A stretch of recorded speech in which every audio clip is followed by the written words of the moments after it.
Stop. Just stop for a second. Before you scroll, before you skip ahead, I need you to put your hand on your chest right now and feel what's there. You feel that weight, that low, dull pressure that never fully goes away? Most people call it stress. Some call it exhaustion. But I'm going to tell you something that took me 12 years of neuroscience research and thousands of patient sessions to fully understand. That weight has a name. It's called resentment, and it is slowly, quietly, systematically destroying your body from the inside out. Now, I know what you're thinking. Dr. Kincaid, I've tried forgiveness. I've journaled. I've talked to therapists. I've done the work. And I believe you. But here's what nobody told you. The mind cannot forgive what the body is still holding. In the next 4 minutes, yes, 4, we're going to do something that most people spend years in therapy trying to reach. We're going to use a specific body-based release protocol, what I call the forgiveness flush, and we are going to physically move that stored resentment out of your nervous system. Not metaphorically, biologically. Stay with me, because this isn't a motivational speech. This is a protocol, and it starts right now. The physical cost no one talks about. Let me ask you something honest. Who is the one person right now, today, that you haven't fully forgiven? Don't say the name out loud. Just bring the face to mind. Notice what just happened in your body. Did your jaw tighten? Did your shoulders shift? Did your breathing get a little shallower? That's not emotion. That's biology. In 2026, neuroimaging technology has advanced to a point where we can actually watch resentment happening inside a living brain. And what researchers at the Institute for Effective Neuroscience found is nothing short of alarming. When you hold a grudge, even a quiet, dormant one, your hypothalamus treats that stored memory as an active threat. It doesn't matter if the event happened 20 years ago. To your nervous system, it happened this morning.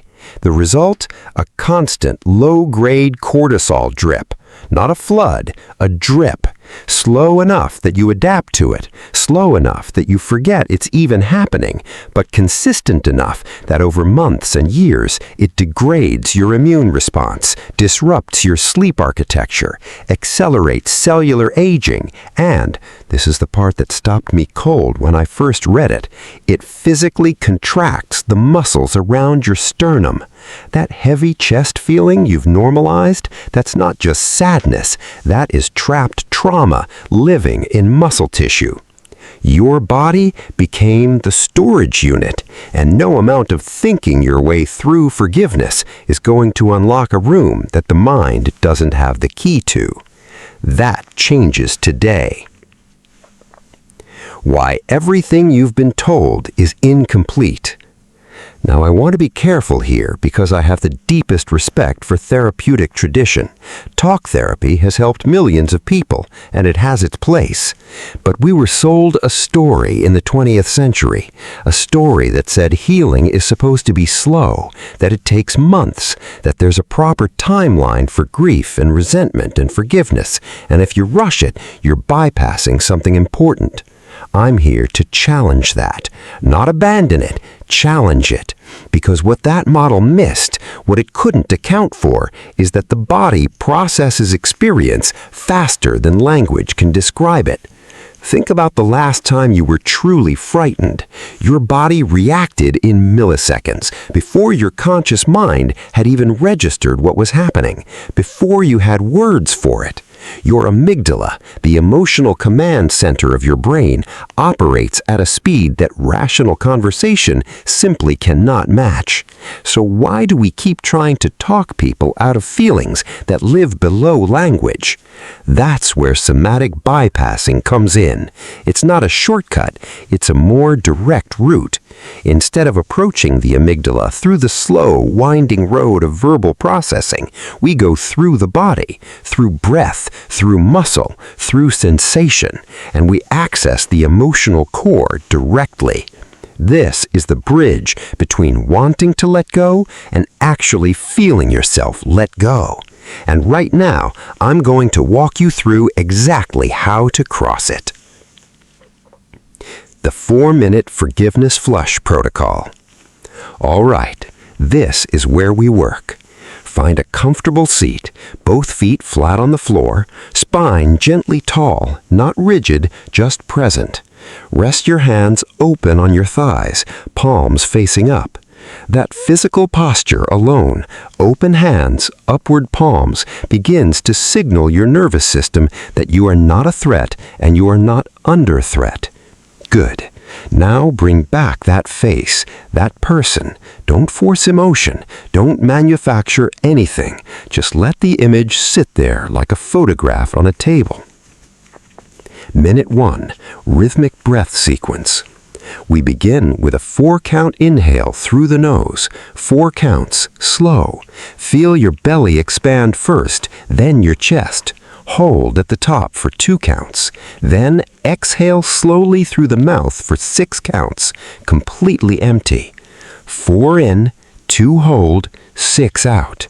Do this 3 times right now. Pause. Allow silence. This is not casual breathing.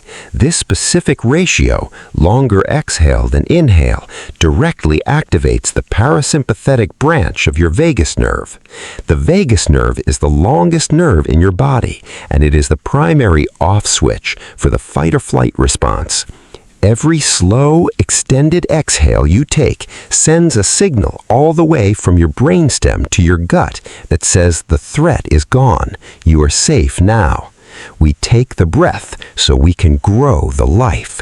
This is the MindTake truth, and it is not a metaphor. It is physiology. Minute 2, the muscle flush. Now I want you to do something that might feel strange. I want you to clench simultaneously your fists, your jaw, your toes, and the muscles of your core, everything at once, as tight as you can.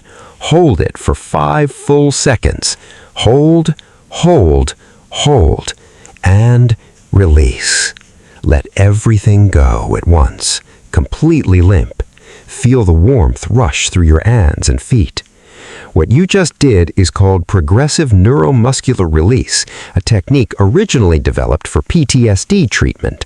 And what it does is force the body to cycle through the contraction phase of stored trauma and then move past it. The muscles that have been quietly holding that emotional charge for years just experienced a miniature version of what they've been bracing for and survived it. Do this 2 more times. Clench everything, hold 5 seconds, then release completely. Minute 3, the visualization. Eyes closed now. Picture that resentment as something physical. Maybe it's a dark liquid. Maybe it's smoke. Maybe it's a stone sitting in the center of your chest. Whatever makes sense to your mind, let it be real to you. Now, as you exhale, imagine that substance traveling down your arms, through your palms, through your fingertips, and out, like water draining from a tub. With each breath out, the substance moves further, down your spine, down your legs, through the soles of your feet, and into the earth below you. You're not destroying it, you're releasing it, giving it somewhere else to go. Keep breathing. Keep watching it drain. 60 seconds of guided silence. You don't need to force this. You don't need to feel dramatic emotion. Some people cry. Some people yawn, which is actually a natural vagal release. Some people feel nothing in the moment, and the shift happens in the hours that follow. All of it is correct. All of it is working. The reset that most people miss. Now, open your eyes slowly. Look for one of two things, either a sudden involuntary shiver that moves through your shoulders or a wave of warmth that starts in your chest and spreads outward. Either sensation is your body telling you something shifted. The shiver is your nervous system rebooting, like a computer restarting after a long, overloaded session. The warmth is vasodilation, your blood vessels literally expanding now that the cortisol signal has dropped. These are not placebo responses. These are measurable, observable, biological events. But here is the step that most people skip, and it is the most critical one.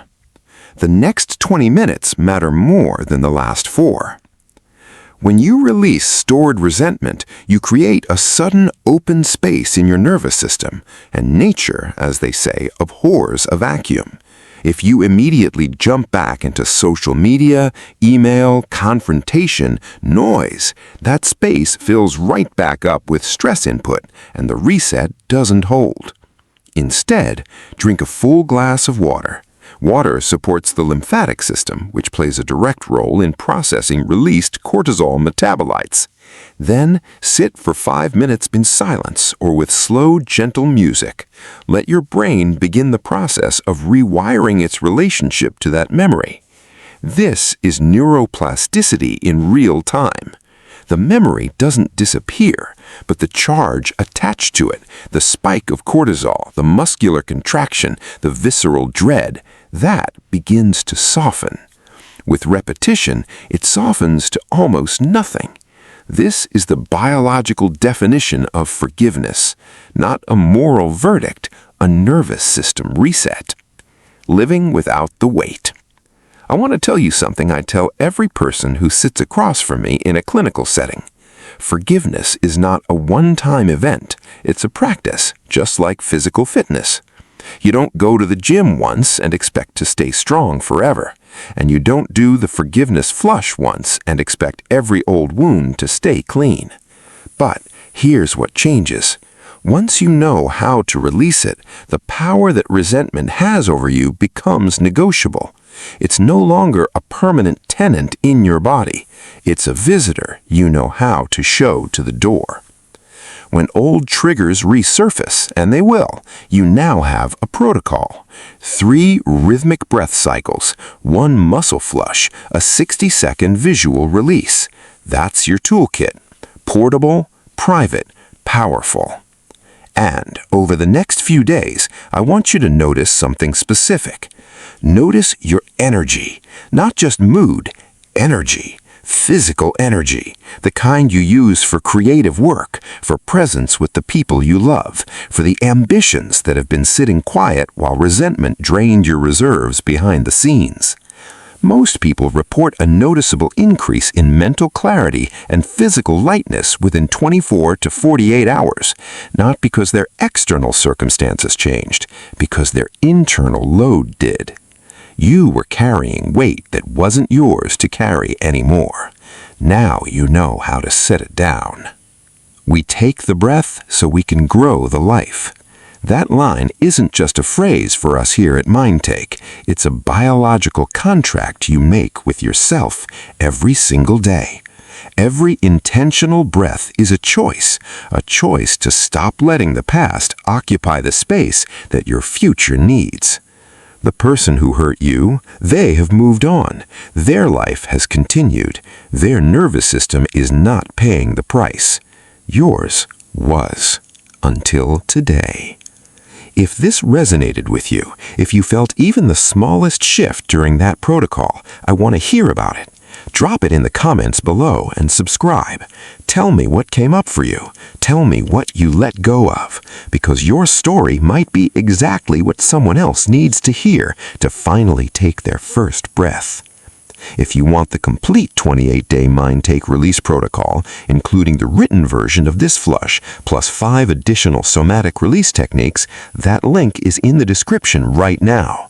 And if you know someone, a friend, a family member, someone you can see is still carrying it, share this with them. Sometimes the most powerful act of love is handing someone exactly the thing they didn't know they needed. I'm Dr. Silas Kincaid. This is MindTake. We take the breath, we grow the life. I'll see you in the next one.